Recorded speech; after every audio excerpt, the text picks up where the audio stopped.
Prazer dessa vez. Querido Senhor Jesus, Mestre amado e amigo incondicional de todas as horas. Nós temos que te agradecer para que o Senhor leve aos pés do Pai Celestial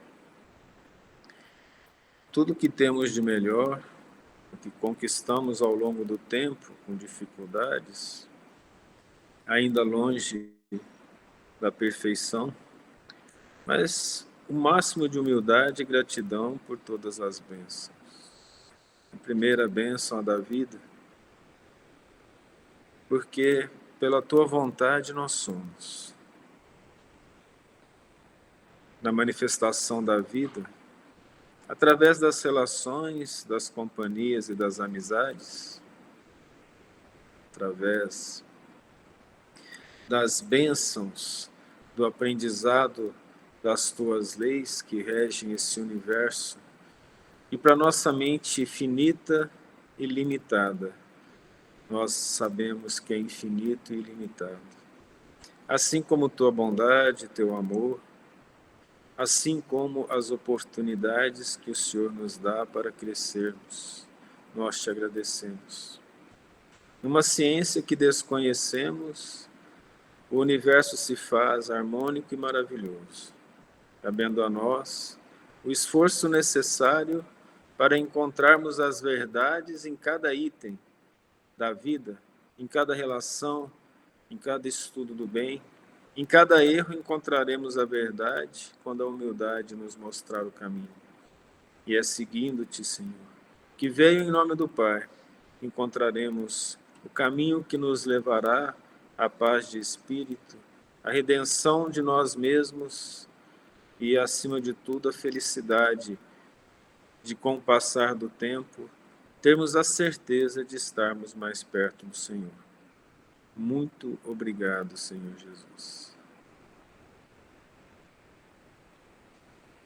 Nós vamos começar aqui no capítulo 5, versículo 19 de João. 5.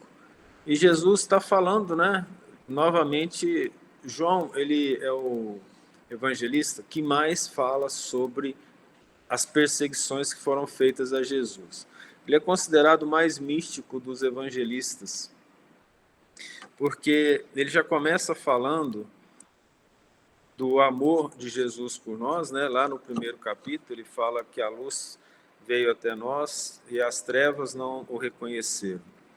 Ele também nos coloca os casos das tentativas de morte ao Cristo, desde a primeira festa, depois dos 30 anos dele. Ele fala do primeiro milagre narrado, que foi transformar água em vinho nas bodas de Caná. E ele fala também, com mais detalhes do que todos os outros, da mãe do Cristo, lembrando que enquanto o Cristo estava na cruz, e ele mesmo vai contar isso, ele vê a mãe dele com João do lado. João começou a seguir Jesus com 13, 14 anos de idade. E aí ele fala: filho, eis tua mãe, mãe, eis o teu filho. Então ele passa a responsabilidade do cuidado da mãe dele para João, que aceita. E João constrói uma casinha para Nossa Senhora. Para dar uma desafinada aqui, parece que eu estou com 13 anos. Mas ele faz uma casinha ali perto de Jerusalém, na estrada, e faz uma casa de pedra para Maria. E Maria, então, começa a contar as histórias do Cristo quando ele era criança, de outros milagres que ele fez, do que ele fazia com as pessoas, às 6 da tarde, quando acabava a hora do serviço das pessoas. Então ela ia para fora da casinha, sentava, e as pessoas começaram a reunir em torno dela para poder ouvir as histórias. E aí que aqui no Brasil, no México, nos países latinos, na Itália também, nos países onde o catolicismo predomina, existe a hora do Ângelus, que é a hora das 6 da tarde, que é a hora em que Maria começava a falar sobre Jesus para as pessoas que iam ouvi-la. Por isso que na TV de Goiânia, não sei se vocês lembram, tinha a hora do Ângelus lá, eu não sei o nome daquela TV, mas uma filial de uma grande emissora. Parece até que eu sou chique, né? Porque vai para o YouTube, eu não posso fazer propaganda das emissoras. Brincadeira. Mas lá, quando 6 horas, a esposa do dono, muito católica, então ela pediu para ele. Então, às 6 horas começa a hora do Ângelus. Ela colocava a hora do Ângelus lá, com uma voz bonita e uma música e a imagem de Nossa Senhora. Por isso que foi definido como a hora do Ângelus.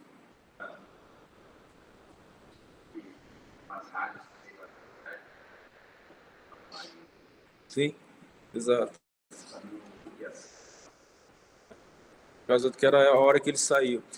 Aí tem histórias dos santos contando. Tem um dos primeiros santos que a Igreja Católica ainda não tinha se definido ainda como hoje, que eram várias igrejas, né? Não sei se vocês sabem, eram 12 igrejas relacionadas às 12 tribos. E a igreja que gerou a católica foi a romana. Vocês lembram que Jesus pediu para os apóstolos saírem? Então eles construíram 12 igrejas, representando as 12 tribos de Israel. Aí tinha a igreja de Antioquia e as várias igrejas. A de Roma foi a igreja que originou a católica, a igreja de Roma. E por isso chama Católica Apostólica Romana. Católica de catacumba, porque eles começaram a fazer o trabalho nas catacumbas por causa das perseguições. Apostólica, porque é dos apóstolos, e romana, porque sobrou de Roma. Outras igrejas seguiram, por exemplo, a Igreja Ortodoxa Grega seguiu outro rumo, a Igreja Ortodoxa Russa seguiu outro rumo, né? E daí que você vê que graças à Igreja Católica, que hoje a gente pode estar lendo aqui, ó, porque foram eles que trouxeram para a gente a Bíblia e os escritos e fizeram aquelas cópias. Nós somos muito gratos aos irmãos católicos por essa luta e pelo martirismo que eles fizeram para poder trazer para nós essas verdades que foram perdidas, né? Inicialmente. E dessas igrejas aí, a mais famosa foi aquela em que Pedro tomou conta, que foi perto de Jerusalém, que foi chamada a Casa do Caminho, que é contada em Atos dos Apóstolos, né? Em relação a como que eles faziam as coisas depois da morte do Cristo. E essa questão das 6 horas é muito importante, porque aí vem uma questão espiritual, né? Estou contando de novo, mas eu acho que compensa contar. Quando a gente chegou no Japão, aconteceu uma coisa interessante, que foi que a gente começou a fazer as leituras evangélicas lá, e eu fui procurar o centro espírita no Japão, não encontrei nenhum. Pelo menos não apareceu na internet. Aonde eu fui, não tinha muito brasileiro. Aonde tem brasileiro, você vai encontrar núcleo católico, espírita, protestante, você não encontra. Inclusive, é engraçado que eu conheci um chinês protestante, nem imaginava que isso era possível. Para mim era proibido, mas um chinês que fazia trabalho na universidade, ele era protestante. Aí, chegando lá, eu sentia que tinha alguma coisa errada no sentido assim, parece que não tinha muito espírito, assim, dispostos a conversar. Tinha espírito, assim. Mas eu não entendi direito as coisas. Com o passar do tempo, fazendo os evangelhos, eu fui entendendo algumas coisas. Nós fomos para lá, na parte espiritual, com a incumbência de fazer os estudos espíritas e os evangelhos para poder auxiliar os espíritos desencarnados lá. Eles me mostraram um caso interessante de um pai que desencarnou numa casa e eles não têm noção de plano espiritual. O pessoal fala, mas eles são místicos. Não, eles não são. Lá é tudo exterior. Quem falou isso foi uma professora de japonês. Ela falou assim, lá no Brasil vocês têm fé, né? Eu falei, a gente tem fé. Aqui não. Ela falou assim, aqui não. Eu falei, mas aquela cerimônia do chá? É tudo de mentirinha. A gente faz porque é bonitinho. Aí eu quis conversar mais com ela. Eu falei, mas assim, vocês não acreditam em espírito, em Deus? Não, a gente não acredita. A gente vive a vida sem acreditar nisso. Eu falei, mas assim, e a religião de vocês? Aí ela me explicou, a gente é shantoísta, principalmente por nascimento, que acredita nos deuses da plantação, deus do vento, essas coisas todas, e budista na hora da morte, porque a cerimônia budista da morte, ela é mais bonita. E o vaso, normalmente eles queimam as pessoas, põem num vaso, e no vaso eles colocam os dois palitinhos assim. Por isso que é muito mal educado no Japão você enfiar os palitinhos na comida para ele ficar assim, porque significa que está representando o vaso da morte. Então aí fica aí uma dica, tá? Para quem for para o Japão, não fazer isso. Aí, se vocês forem ver, todo japonês ele pega assim e coloca em cima, um do lado do outro, ele não enfia o palitinho. E ela ainda brincou assim, agora hoje o casamento, ele é católico. Por quê? Porque a gente acha bonito entrar de branco e trocar aliança, porque eles não usavam aliança. Aí, conversando sobre isso, né, enxergando isso, eles não acreditam no mundo espiritual. Então, a mente, nossa mente, nesse momento da evolução, ela está voltada porque a gente vê e porque a gente sente. Então, eles me mostraram um senhor, ele desencarnou, o corpo dele, né, não estava lá mais, ele sentava à mesa com a família, ele achava que não tinha morrido. Ninguém falava nada, é impressionante. Eles são capazes de sentar à mesa numa família e não trocar palavra. Lá é treinado como é rápido, muito rápido. 15 minutos para almoçar, tipo isso. E eles não trocam palavras. Então esse senhor ficou ali e ele voltou como neto dele mesmo, sem que ele soubesse que estivesse desencarnado. Por que eles me mostraram isso? Eles falaram, olha, as pessoas aqui desencarnam e vivem aqui, nessa parte material. Olha como que a parte material é bonita. Eu falei, é bonita? Pois é, mas eles vivem nas ruas, nas casas. Não tem um plano espiritual construído. Aí você pega, por exemplo, e vai ler o Nosso Lar, aí você vê que tem várias cidades, os livros do André Luiz, várias cidades no umbral, várias cidades acima, cidades onde a gente desencarna e vai para lá. Eu falei, por que o Brasil é assim? Aí esse espírito que me falou, foi ele que falou, tá? O Brasil é o primeiro mundo na parte espiritual, porque a construção do plano espiritual depende também da emissão mental das crenças dos encarnados. E eu não tinha noção disso. Eu falei, então, qual o significado disso? Assim, falou, o Brasil tem várias cidades, muitas pessoas trabalhando pelo bem, e lá é costume de manhã, nem que seja lembrar de Deus, não só orar. E aí foi que ele me citou, e às 6 horas da tarde tem a hora do Ângelus. E com essas emissões, só da pessoa levar a mente a algo que é o Criador, tem as energias necessárias para as construções espirituais. Aí, continuando essa conversa, a gente começou a orar lá, e eu morava nos apartamentos que tinha as pessoas de fora, porque era apartamento dos professores e dos pós-doutorandos. E lá a gente fazia oração, e eu falei, por que a gente está fazendo oração aqui? Ele falou, olha, nós estamos construindo aqui um centro espírita no plano espiritual, que é aqui perto. E aí essas emissões são importantes. Então, naquela época era Skype, chama pelo Skype o pessoal do Brasil para orar junto. Aí normalmente fazia 5, 6 pessoas orando. Eu falei, e além da gente? Ele falou, Thales, são os árabes. Os muçulmanos é que estão dando o resto das energias. Eu falei, mas por quê? Porque eles oram com horário definido. Como eles levam o pensamento a Deus, a gente usa a energia deles para fazer isso. Eu falei, nossa, que interessante. Aí foi construído lá um centro espírita do lado espiritual e com tratamento das pessoas ali perto, em pequenas barracas. Então, muitos espíritos lá foram tratados graças às energias que foram do Brasil, as energias do pessoal que orava aqui. E as relações que a gente tinha aqui, que chamava para oração, levava essas vibrações. Com poucos japoneses lá ajudando. Por quê? Porque como eles não elevam o pensamento a Deus, eles não naturalmente pensam no ser superior, eles não agradecem e nem pedem, vamos dizer assim, as vibrações de construção espiritual são muito frágeis. E aí você não tem um plano espiritual com possibilidade de auxílio aos desencarnados, que o Brasil tem. Então o Brasil recebeu uma grande quantidade de gente, e olha que isso é interessante, né?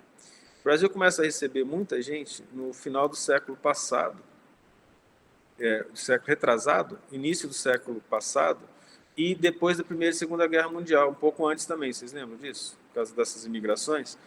Aí eles me contaram que muita gente, muitos espíritos vieram fazer tratamento no Brasil por causa dessa questão. Porque o europeu, aí vocês me ajudam, né? Vocês moraram na França, né? Também são secos, né? A ligação com Deus é bem fraquinha, não é? Então, assim, não é como os países latinos. E aí eles também me falaram que o Brasil tem a forma de um coração, mas a América do Sul também tem a forma de um coração, uma coisa linda. E o cruzeiro, que representa Jesus crucificado no céu, da América do Sul. Então, a América do Sul foi colonizada pelos portugueses e pelos espanhóis, que eram as nações mais católicas da Europa. E eles trouxeram para cá essa questão dos horários da religião, de tal forma que o catolicismo hoje ele é maior nas 3 Américas, nas 2 Américas, na Central e do Sul, do que na própria Europa, excetuando a Itália. Vamos falar Vaticano. Roma ficou pequenininho, vocês compreendem? Então toda essa situação moral foi trazida para cá. E aqui os espíritos cansados da Europa, né, ao longo do processo evolutivo, cansados da frieza, cansados da ausência de Deus em seus corações, quando se arrependeram, muitos pediram para sentir, vamos dizer, a doce luz do cruzeiro à noite nos seus corações. Ou seja, vieram para as Américas, as 2 Américas principalmente, né, nesse processo de reorganização espiritual. É só um bate-papo sobre essa questão de vibração. E também para lembrar de Nossa Senhora, né, que é muito bom. O pessoal fala assim que espírita não gosta de Nossa Senhora. Espírita não tem nada contra ninguém, não. Você pode orar até pelo seu pai. E nós aprendemos nos livros do André Luiz que não importa para quem você ora. Se a sua intenção é boa, Deus vai ouvir. Não importa. O importante é a intenção. Então, as pessoas criticam, eu estou orando por uma santa. É claro que a santa de barro não vai fazer nada. Mas se o seu coração está cheio de amor, Deus vai deixar de ouvir só porque tem uma santa lá na frente? Bobagem. O próprio Chico, ele tinha a imagem de Nossa Senhora, que a mãe dele era devota, do lado da mesa dele, da mesa de cabeceira dele. E ele orava, ele adorava Nossa Senhora. E isso não... O espírita que tem preconceito, ele não está representando o espiritismo. O espírita não tem preconceito de religião, não tem preconceito de nada. Ele acredita em todas as crenças e respeita todas as crenças. Respeita até quem não quer ter crença. E só que chamado a defender é outra história. Chamado a falar, você fala da sua crença. Você também não tem que silenciar para que outra opinião diferente da sua seja dita. É necessário ter coragem, que não precisa sair desfazendo ou gerando preconceito.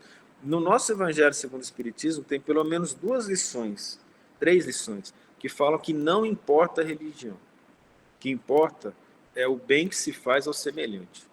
É isso que é importante. O que a doutrina espírita conclama, chama e convida ao estudo para saber quem nós somos e como nós devemos fazer isso. É o principal. Então eu leio, eu estudo, para quê? Para entender quem que eu sou e como que eu vou fazer melhor. Porque não necessariamente o que eu faço está certo. Isso está até em termos científicos. Tem um caso interessante na escola psicológica americana, que foi, depois da década de 80, 90, a proibição de bater nos filhos.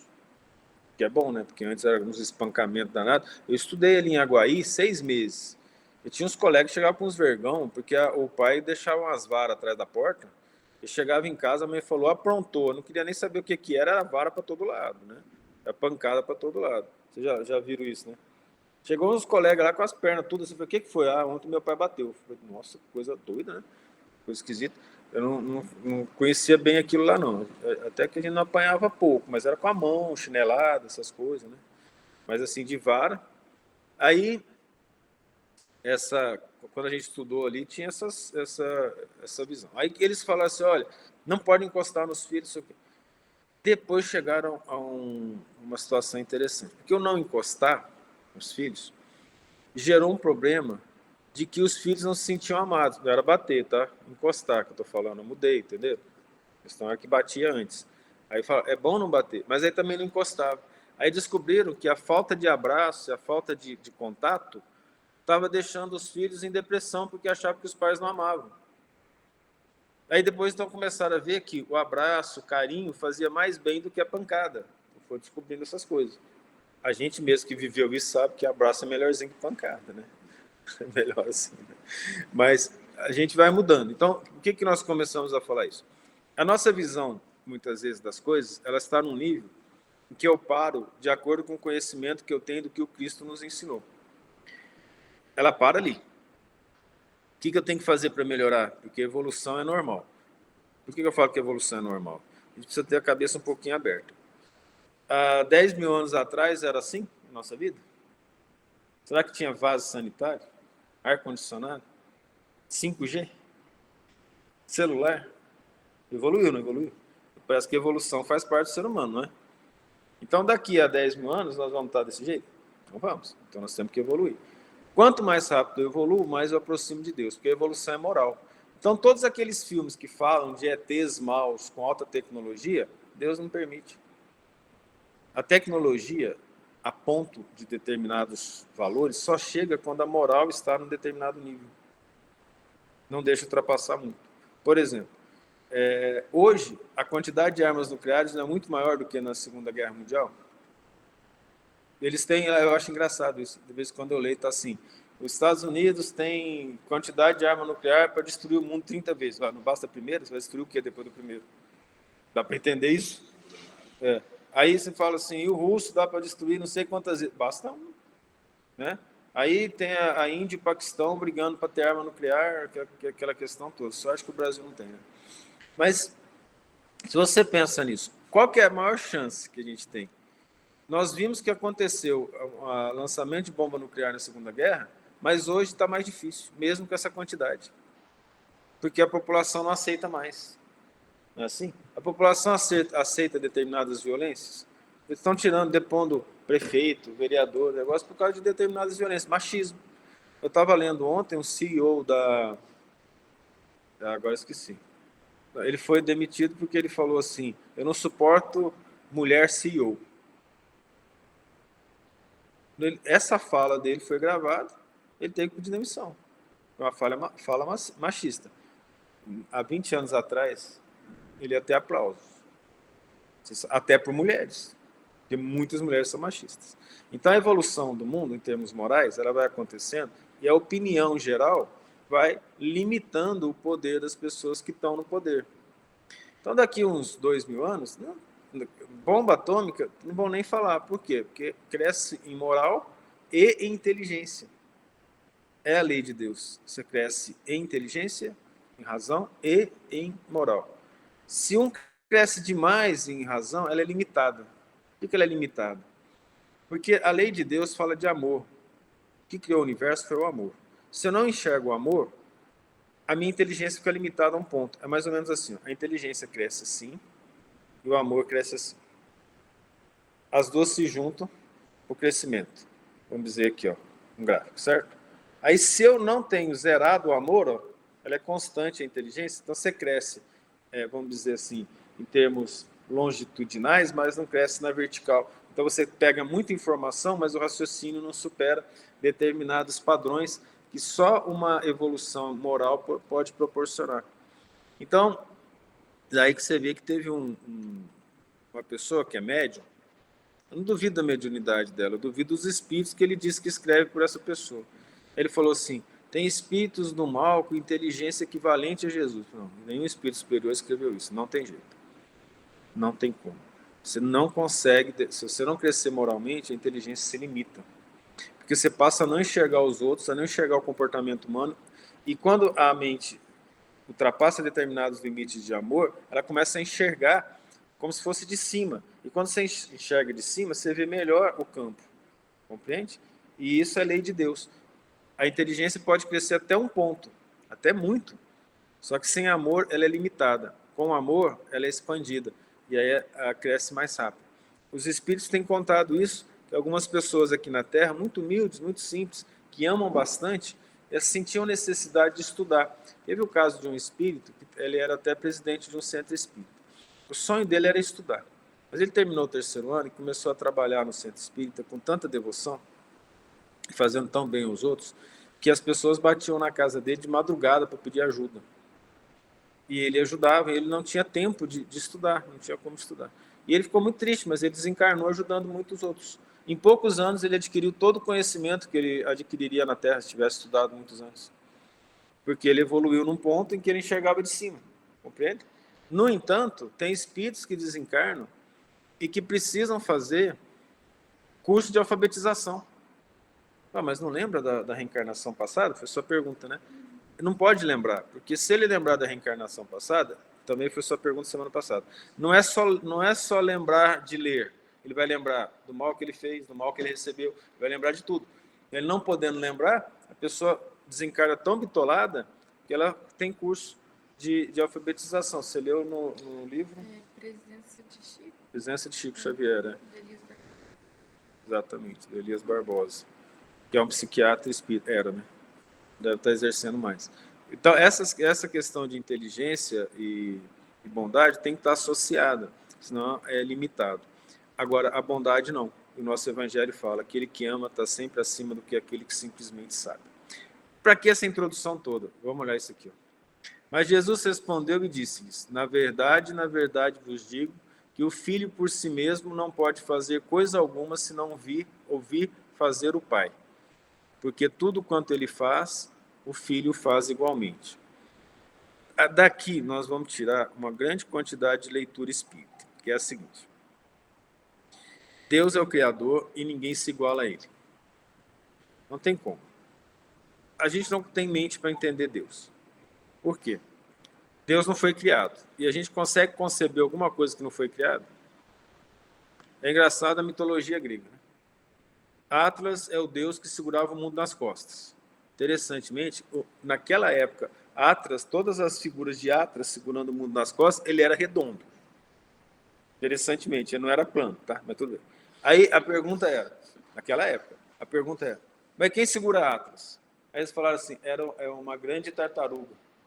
E quem segura a tartaruga? Um grande elefante branco. Então, assim, essa brincadeira da mitologia, porque se você for perguntando, você vai querer criações. Então, só da gente pensar em Deus, que não foi criado, a gente não concebe, porque tudo que a gente conhece é algo que foi criado. Entende? Pronto. Deus, então, no momento não conseguimos entender. Cabe a nós essa humildade. Podemos entender por pensamento. Kardec faz esse raciocínio lá no Livro dos Espíritos. Não podemos conhecer Deus, mas podemos conhecer os seus atributos. Primeiro atributo de um Deus, pela ordem do universo, soberanamente justo e bom. A partir daí vem todo o raciocínio. Onipresente, onisciente, conhece tudo, não pode ter outro Deus. Porque se tivesse outro Deus, o universo não teria uma única lei seguindo, concorda? Porque teria outra ideia. Eu só tenho um Deus. E aí vai fazendo esses raciocínios. Para nós espíritas, então, o que ele quer dizer? Filho de Deus. Jesus diz assim, amai os vossos inimigos, bendizei o que vos maldiz. Vou falar de novo. Amai os vossos inimigos, bendizei o que vos maldiz. Orai por o que vos perseguem e caluniam, para serdes chamados filhos do Pai Celestial. O que é ser filho de Deus? Fazer a vontade de Deus. Eu vou falar de novo, porque a pessoa não entende. A gente costuma amar inimigo? Não. Não é chegar, trazer o inimigo, botar no colo. É não desejar o mal para ele. Nosso evangelho explica isso. Tá? Bendizer o que vos maldizem. A gente fala mal até de quem não fala mal da gente. Orai pelos que vos perseguem e caluniam. Normalmente a nossa oração é só para a gente é egoísta até na oração. Senhor, me proteja, me dê força, me ajude amanhã na prova. Se é que dá tempo de chegar na prova. Essa maneira nossa de ver as coisas, ela é bastante humana. O Jesus fala dessa forma. Então ele fala, eu sou filho do Pai. Eu faço a vontade do Pai. Mas ele é um espírito que já chegou a um nível que tudo é perfeito para ele. Tudo é perfeito. Ele faz tudo em perfeição. Ninguém faria melhor que ele aqui na Terra. Se colocasse um ser acima dele, já chegou no máximo que a Terra proporcionaria para fazer. Abaixo dele, poderia não conseguir fazer a missão que ele fez. É bastante complicado. Então, ele era filho. E ele diz, eu não posso fazer nada se meu pai não quiser. Porque tudo vem de Deus. Tudo. Para que a gente precisa aqui na Terra para sobreviver? Comida, alimento. O corpo precisa de alimento, certo? O que a alma precisa para sobreviver? De alimento. Quem alimenta? Deus. Então ele tem energia infinita que alimenta todos os seus filhos. Se nós formos pegar esse alimento, Deus não vai mandar mais alimento para Emanuel do que para a Rafaela, do que para o Adriano, do que para o Wilson, do que para o Ronaldo, do que para a Maria Clara, do que para o Carlos, do que para... Agora eu tenho que falar o nome de todo mundo. Do que a Cara, do que o Joãozinho, do que a Déborazinha, do que a Maria Tereza. Eu vou ficar assim. Aí olha só, ele não vai mandar. Por quê? Porque ele é soberanamente justo e bom. Então a gente recebe do mesmo jeito. A questão é como que eu recebo. É que é a diferença. Vocês compreendem? A luz vem perfeita. Então, desde o anjo, o maior anjo, até o menor ser, recebe a luz de Deus do mesmo jeito. O amor dele se espalha no universo inteiro. A questão é que o anjo a recebe plenamente. E nós recebemos de acordo com o bem que nós fazemos, e não com a inteligência que nós temos. Se eu tenho mais inteligência e aplico no bem, eu recebo mais. Mas se eu sou melhor, uma pessoa mais bondosa, e não necessariamente inteligente, eu consigo pegar o alimento de Deus melhor do que se eu for inteligente. Por isso que o Evangelho fala, aí eu volto, aquele que ama está sempre à frente do que aquele que simplesmente sabe. Aí como que eu absorvo isso? Eu absorvo pela maneira como eu vou me organizar em fazer o bem. Como é que eu vou fazer isso? Jesus veio nos ensinar. No momento da maturidade da Terra, tudo é perfeito no plano espiritual. A Terra tem maioridade, Jesus vem e ensina. O povo daquela época não podia entender muito bem. Mas está tudo aqui. Jesus é o precursor do próprio Espiritismo. O Espiritismo veio e falou, se colocar a reencarnação, mundo espiritual, e que Deus não está limitado ao planeta Terra, então vamos lá. Ano zero, né? O ano que Jesus nasceu. Ou antes de Cristo. Quem que era o centro do universo? A Terra e o Sol giravam em torno dela, não era? O pessoal olhava assim, os planetas e as estrelas distantes, que eles achavam que estava grudado numa esfera de cristal. E Aristóteles falava isso. Aí você tinha os 4 elementos, ar, água, terra, fogo, e o 5º elemento era o éter, que aí formava essas esferas, que elas estavam grudadas lá. A mitologia grega falava que o deus, esqueci o nome dele, como é que chama? O deus que tinha a carruagem de fogo, Apolo. Ele pegava a carruagem dele com 7 cavalos, o primeiro cavalo dele chamava Pirros, era vermelho, por isso que pirro hoje é sinônimo de vermelho, você fala pirrófita, alga vermelha. Bom, e ele que saía catando o sol, carregando o sol em volta e descansava à noite. Aí ele fazia isso de novo, descansava à noite. Essa a ideia que prevalecia nesse ano. De lá para cá, hoje os telescópios, os dados do novo telescópio, eles estão questionando a teoria do Big Bang. Porque encontraram galáxias mais velhas do que o próprio Big Bang, de 14,8 bilhões de anos. Encontraram galáxias de 18 bilhões de anos. O universo começou a 14,8 bilhões e tem uma galáxia mais velha que o universo. Então você vê que a nossa visão do universo ela é limitada aos nossos aparelhos. Como é que Jesus ia falar de reencarnação, de mundo espiritual, sendo que eles achavam que uma carruagem carregava o sol para poder... Como é que o Cristo ia falar dessas nuances da moral, de amar o próximo assim, sem dar exemplo drástico para eles? Ele fala, sede perfeitos como é perfeito o vosso Pai Celestial. Ele deu um modelo, mas tem jeito a gente ser perfeito como Deus? Não, nós vamos evoluir infinitamente. Veja bem, nós vamos evoluir ao infinito e não chegaremos a Deus. Olha a diferença agora, olha o quanto que o universo cresceu. Dá para a gente acreditar, então, que a vida continua tendo o céu no centro da Terra, o inferno, né? No centro da Terra, o céu em cima. Você olha para cima, depois que descobriram as galáxias, tudo, onde é que é em cima e onde é que é embaixo no universo? No momento nós estamos em cima, outro momento nós estamos embaixo. Outra, a Terra é o 3º planeta do sistema solar. Não é o Sol que gira em torno dela, nós que giramos em torno do Sol. Ele é mais bonito do que os anéis de Saturno? Ele é o maior? A Terra é mais chique? Ela não é. Considerando que a Terra está num solzinho de 5ª grandeza, numa galáxia que agora acabaram de descobrir, acharam que ela tinha um determinado tamanho, ela tem cerca de 60% maior do que se imaginava com o novo telescópio. A nossa galáxia, que era considerada uma das menores, cresceu absolutamente. Interessante. Com sóis assim que são 30 mil vezes maior que o nosso Sol. Por que a Terra teria a única que tem vida, a única que tem Deus, e nós brasileiros ainda falamos que ele nasceu aqui, né? Que Deus é brasileiro, que é uma coisa grave. E o inferno estaria na Terra, é azar demais. O inferno do universo inteiro está no meio da Terra. Eu falo que, assim, eu como engenheiro, eu ia para o inferno, porque lá tem muita gente. Eu ia começar a fazer aqueles predinhos, sabe aqueles predinhos? Não, começar a falar, lá no inferno tem que ter prédio, porque a quantidade de gente que vai para lá é impressionante. O céu, você deve bater o olho assim, ó. Lá na frente você vê um correndo atrás do anjo, né, na nuvenzinha de algodão, mas no inferno deve estar lotado. E tudo na Terra? Faz sentido você pensar como há 2000 anos atrás? Então vem a doutrina espírita e fala, olha, eu preciso pensar de outra forma.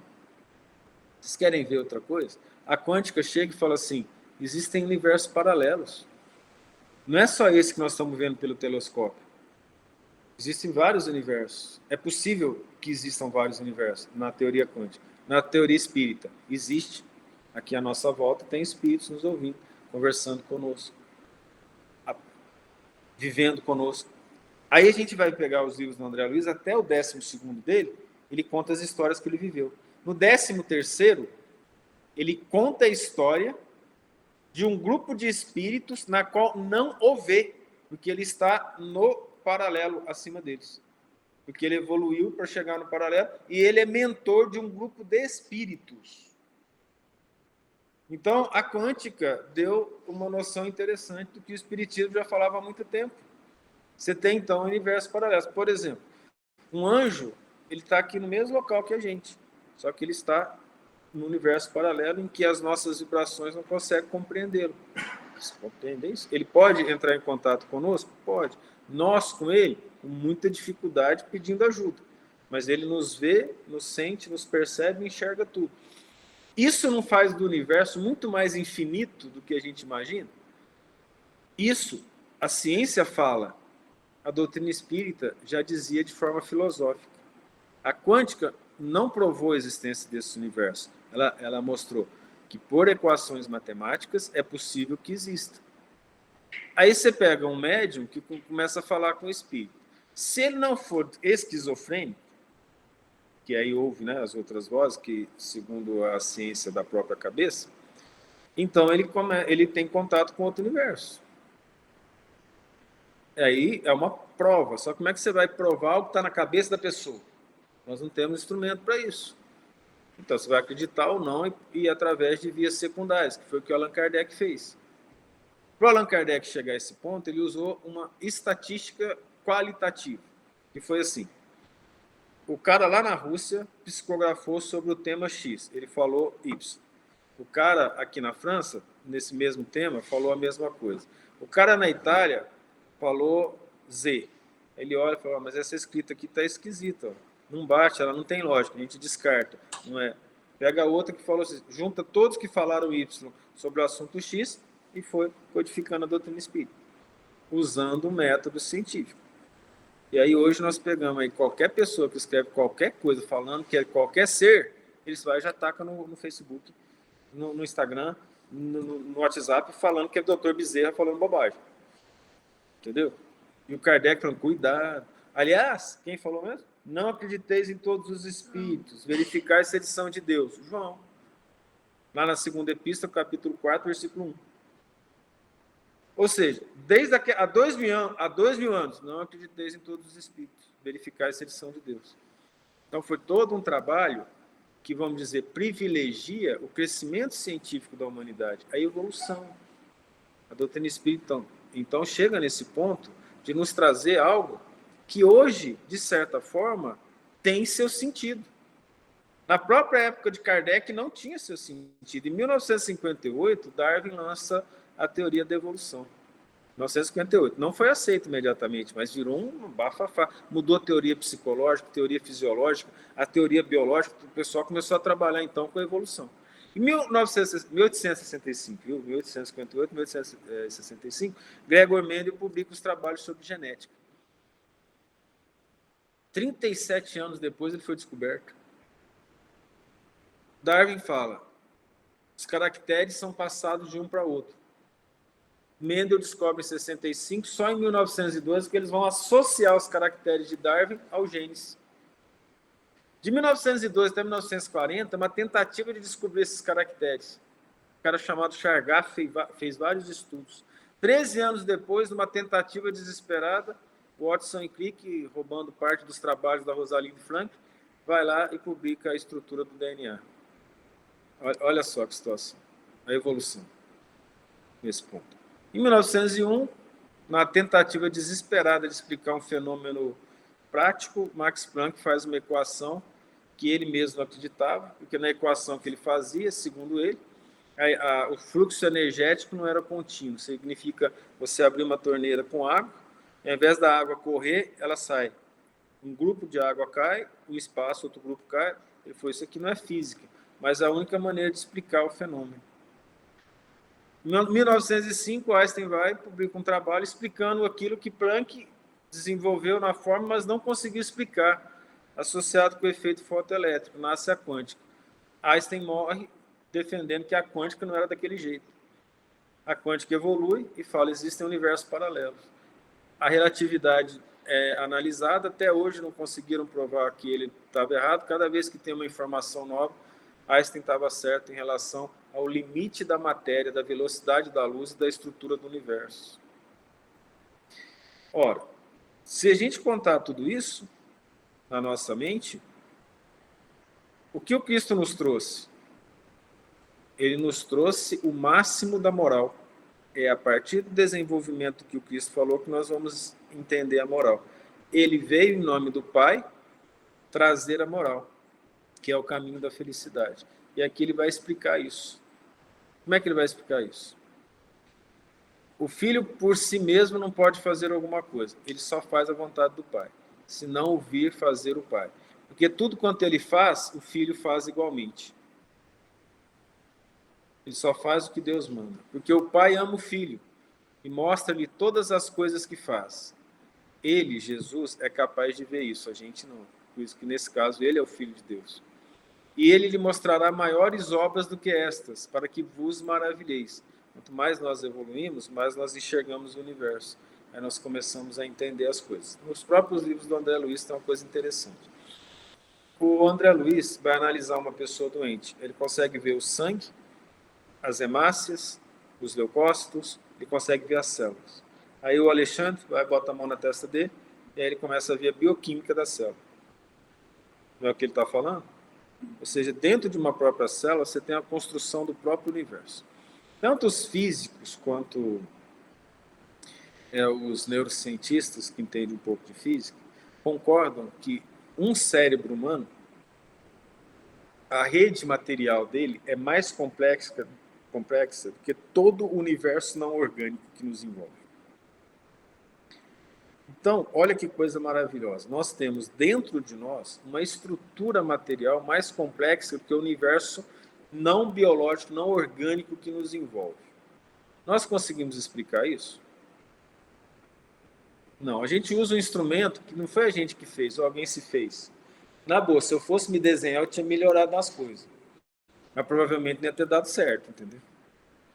Vocês entendem as questões? Nós não nos fizemos. Considerar que o acaso fez alguma coisa, eu falo isso na sala de aula, de uma maneira, quando eu dava aula dessas coisas, né? Mas de uma maneira de não ofender ninguém. Eu falava, se o acaso foi capaz de fazer alguma coisa, o que vocês acham que é mais complexo? Um avião ou uma célula eucariótica?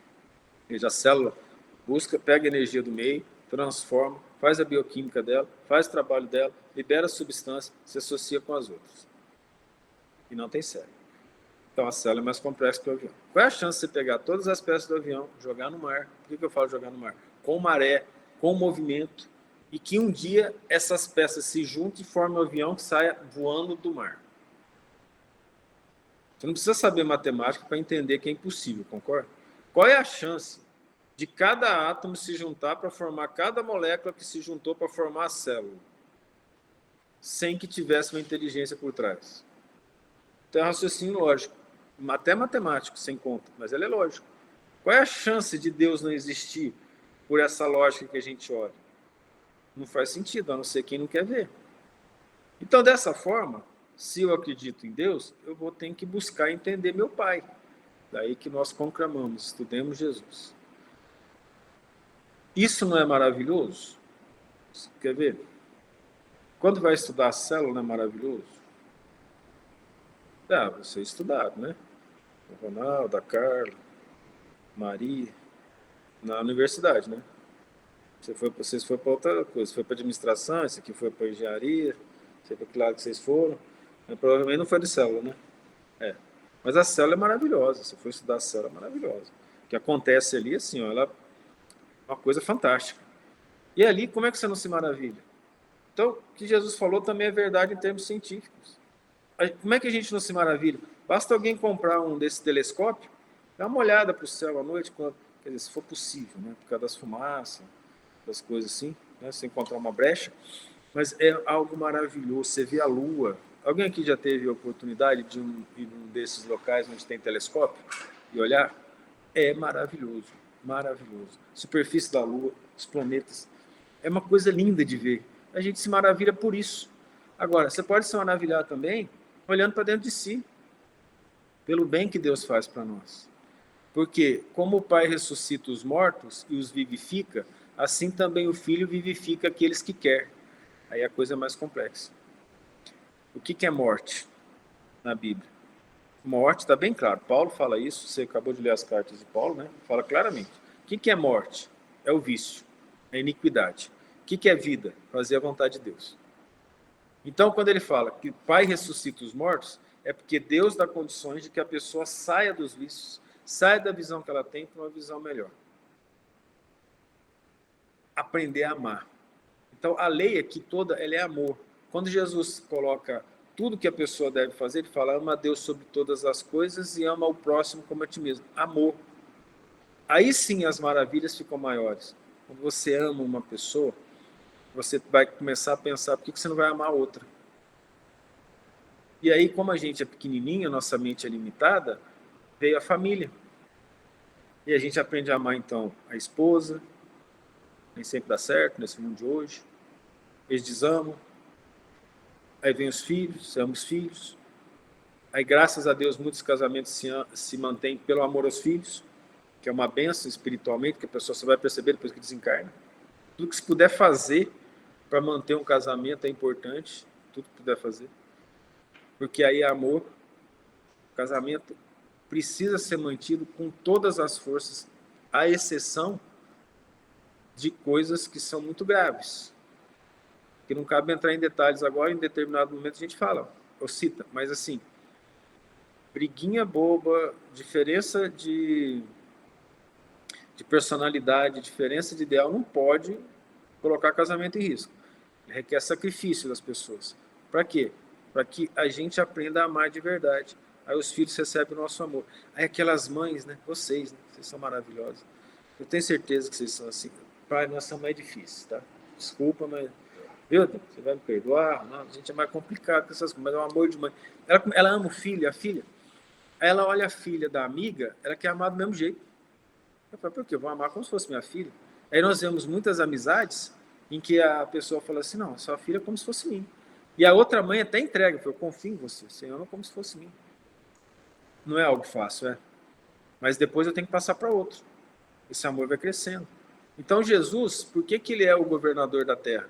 Porque ele ama todos nós igualmente, sem exceção. Pobre daquele que se considera privilegiado de Deus, porque ele não entende nem a essência do próprio Deus, que é a justiça soberana em tudo, amor em tudo. Ninguém é melhor que ninguém. Ninguém é melhor. Não tem como. Não tem jeito. Quem estuda embriologia em detalhes, a embriologia, né, forma lá o zigoto, a célula começa a se multiplicar e forma uns seres como nós. Gente, se der 1% errado ali, acabou. 1% errado, não tem mais jeito. Uma porcentagem menor que 1%, a pessoa pode ter um defeito ou outro. Mas ali, assim, deu errado, não tem como. Então, se nós nascemos, nós somos 99% certos.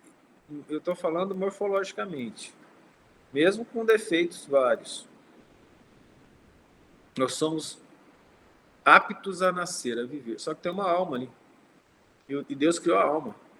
E a alma foi criada igual. Então a alma não é preta, nem branca, nem gorda, nem magra. Gorda eu fui de propósito. Ela não é nem feia, nem bonita. A alma, ela é bonita tanto quanto ela faz bem e se aproxima de Deus. E se a gente aprende a olhar assim, o mundo muda. O mundo passa a mudar. Porque é o mundo que está à minha volta. Isso é bem aceito? As relações de poder da sociedade de hoje não aceitam mudança com facilidade. De hoje, não. De sempre. Hoje até aceita mais. Mas se a gente for analisar as relações de poder, elas são muito bem intensificadas. E a nossa tendência é sempre seguir aquilo que nos foi ensinado, sem pensar muito. Mas, graças a Deus, tem aqueles que resolvem pensar e romper com aquilo que nos foi ensinado. Porque se a gente fizer tudo que os nossos pais fizeram, não tem evolução. Então eu preciso começar a enxergar os erros e falar, agora eu preciso acertar dessa forma. Eu preciso enxergar que aquilo não estava certo e ir por outro caminho. Os que os pais nos ensinam, algumas vezes não servem. Porque se seguir sempre o que os pais nos ensinam, significa você manter um determinado processo. E Jesus falou sobre isso? Falou. Não vim trazer paz à terra, mas a divisão. Vim trazer fogo, quero mais que ele se espalhe. Numa família haverá 3 contra 2 e 2 contra 3. O que ele quis dizer isso? Para que ocorra evolução moral, é preciso fazer um rompimento com a cultura do passado. Vocês acham mesmo, lá dentro do coração, e aí, com todo respeito aos irmãos católicos, que eu já disse que respeitamos muito, e aí não é a questão do catolicismo, mas de quem está no catolicismo, assim como os espíritas também fazem dessa forma, só que ao invés de fazer com a hóstia, faz com paz. Você acha que indo lá na igreja tomar a hóstia, você está quite com a sua consciência? É retórica a pergunta. Você acha que por ser tomar passe, você está quite com a sua consciência, não fazendo bem? Você acha que Deus é tão bobo a ponto de que você engana os outros na sociedade, vai enganar Deus também? Uma pergunta importante de fazer. Você acha que o fato de você não acreditar em Deus ou não querer segui-lo vai fazer você melhor que os outros, vai te livrar das responsabilidades morais com as pessoas que estão à sua volta? Isso normalmente foi na sexta-feira que alguém estava falando de ateu lá na sala de aula, né? Aí eu falei, você é ateu até o avião ameaçar cair, né? Aí alguém riu e falou, assim que tem um perigo, a pessoa imediatamente ela se transforma, porque ela vê a impassividade, a fragilidade diante de tudo que nos envolve. Então, se a pessoa acredita só na matéria, só no corpo, o corpo vai morrer. Mas aí, se a gente fizer uma análise mais profunda de nós mesmos, né? Vocês acham que o amor morre? O amor é eterno, ele permanece. Né? E as pessoas, aí vamos falar de doutrina espírita em detalhes, né? E as pessoas que recebem a bênção de perceber o contato com aqueles que já se foram? A doutrina espírita permite isso, né? Não é uma alegria imensa? Fala para uma pessoa dessa que Deus não existe, que os espíritos não existem, não vai conseguir convencê-la de forma alguma. Mas aqueles que não querem acreditar, Deus respeita. Aí muitas vezes fala assim, eu quero que Deus me mostre. De certo, Deus que fez tudo isso está à sua disposição. Provavelmente deveria perguntar a você como fazer o universo. Não é mesmo? Então, Deus existe e já mostrou sua perfeição. Você quer acreditar, você acredita. Se você não quiser, é problema seu. E ele respeita isso em todos. Ele respeita o livre-arbítrio de todos e cabe a nós respeitar também. Certo? Hoje foi o nosso bate-papo de hoje aqui sobre essa parte. Ele ainda continua, tá? O Cristo continua. E vai falar assim, porque também o Pai a ninguém julga, mas deu ao Filho todo o juízo, ou seja, o responsável pela terra sou eu.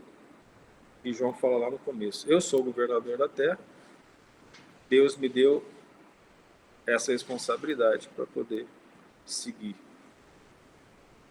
a minha missão. A missão do Cristo é governar a terra, ele é o nosso governador espiritual e nós somos suas ovelhas. Querendo ou não, isso é verdade. Aceitar ou não, aí é decisão de cada um, e o próprio Cristo também respeita isso. Cada um escolhe o momento que quer se aproximar dele. Mas acreditem, mesmo diante da maior dor, nós temos esses exemplos de santos martirizados, o próprio Cristo martirizado. O que ele faz? Ele agradece a Deus. Nós vamos ver alguns dos santos sendo colocados em azeite quente, não queimando. Nós vamos ver santo levando flechada e as pessoas não conseguindo acertar a flecha nele, errando de propósito, não conseguindo nem jogar a flecha. Nós vamos ver o martírio de vários homens de bem, em que deixou a população estarrecida. Nós vamos ver o caso de Cáritas, né? A mulher caridosa, que o leão não comia, o leão morrendo de fome, já tinha comido os outros, ela estava em oração lá no circo, os leões pararam em volta dela e não comiam. Teve que vir um dos soldados e matá-la com a espada, que aí eles atacaram. Ela ajoelhada em oração e os leões em volta. Faz a oração final pra gente.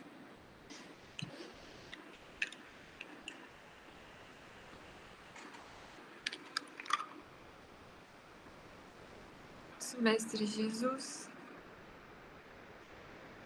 que a luz do teu ensinamento chegue até nós, vivos no nosso coração. Que a imagem do seu amor e também do seu martírio seja o nosso guia de todos os dias, para que aprendamos a sacrificar tudo que em nós não é válido e agradável ao Senhor, para que o seu reino venha, enfim, até a terra. Que nós assumamos essa responsabilidade, Pai, de louvar a tua criação e os teus ensinamentos em todos os dias, em ações voltadas para o bem, em resolução dos nossos pensamentos e das nossas ações desagradáveis, dando a outra face quando necessitado, sacrificando o nosso egoísmo e a nossa vaidade em todos os momentos em que somos chamados a servir. Que nós tenhamos coragem de nos fazer pequenos e humildes, à frente da grandiosidade e da perfeição do universo e da tua palavra divina. Que aprendamos sempre, Pai, com o teu exemplo amoroso e bendito. Sabemos da sua misericórdia e da sua paciência, mas nós, se já recebemos a santa doutrina, temos a obrigação de trabalhar e acelerar o nosso crescimento espiritual em direção ao Senhor. Muito obrigada, Mestre, por tudo.